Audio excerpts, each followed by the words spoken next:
সুপ্রিয় দর্শক, এখন আপনাদের একটা নতুন সবজির সঙ্গে পরিচয় করে দেব। এটা আসলে কচু।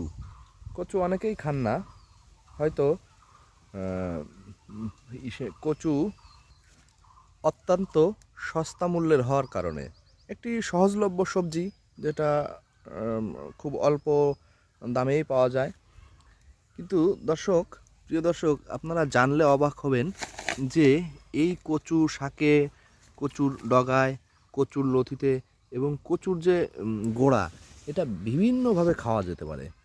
আর এতে রয়েছে প্রচুর পরিমাণ iron, calcium, vitamin A, B, C, D প্রচুর পরিমাণে। কচুর ডগা বিভিন্ন সবজি হিসাবে খাওয়া যেতে পারে। কচুর নিচের অংশ মাছ, মাংস দিয়ে রান্না করে খেতে পারেন।